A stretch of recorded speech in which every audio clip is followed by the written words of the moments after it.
ચલાતું નથી બિલકુલ. ચાલીએ એટલે અહીંયા બે જગ્યાએ દુખે અને બહુ પગ લબડાવીને બેસીએ તો સોજા આવી જાય. અત્યારે હમણાં ઘણું સારું લાગે. રેડી ને? એકદમ રેડી. તો મિત્રો આપણી સાથે અત્યારે વર્ષા માતાજી છે, જેમને પણ ગોઠણનો ખૂબ તકલીફ હતી. આપણે પૂછીએ, માતાજી આપ ક્યાંથી આવો છો ને આપને શું તકલીફ થતી?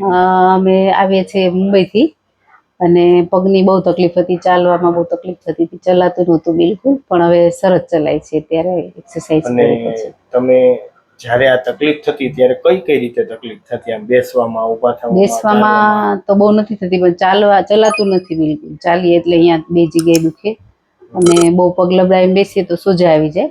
અત્યારે હમણાં ઘણું સારું લાગે. રેડી ને? એકદમ રેડી. YouTube માં મૂકી શકીએ? હા હા. તમે શું કહેવા માંગશો? મુંબઈથી આવ્યા છો? મુંબઈથી આવ્યા એટલે હું તમારી વેઇટ કરતી હતી કે જ્યારે બુધેલ આવું ને ત્યારે તમારી પાસે આવું, કારણ કે મને ઘણા ટાઈમથી તમારા બધા સારા ન્યૂઝ હતા કે મને અહીંયા એકદમ મેં કીધું પહેલા ઓપરેશનનું કીધું હતું પણ નથી કરવું, પહેલા અહીંયા તમારી પાસે આવું, જો સારું થતું હોય તો ઓપરેશન કરવું નથી. અને ઘણા બધા વ્યૂઝ તમારા બહુ સારા હતા એટલે મારે તમારી પાસે એકવાર તો મુલાકાત કરવી જ હતી. રેડી ને? એકદમ. અને દવા વગર? દવા વગર, હા. બધા જેને દુખતું હોય આવજો, બધા આમ નામ સારું થતું હોય તો ઓપરેશનની કોઈને જરૂર નથી. જય સ્વામિનારાયણ. તમારો ખૂબ ખૂબ આભાર. હાવ લૂઝ મેં કીધું બા, હાવ લૂઝ માતાજી ઢીલું મેં ગયો શરીરમાં, હાવ ખાઈ નહીં થાય. હા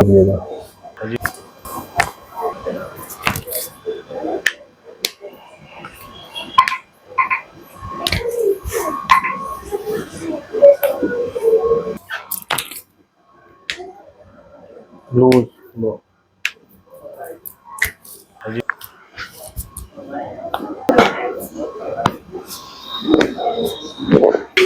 શરીર લૂઝ હો માં.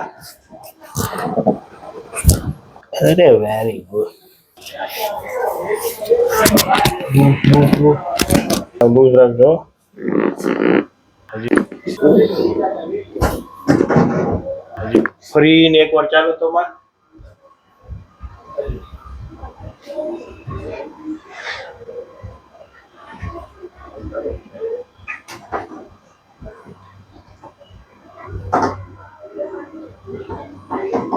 રેડી ને માં?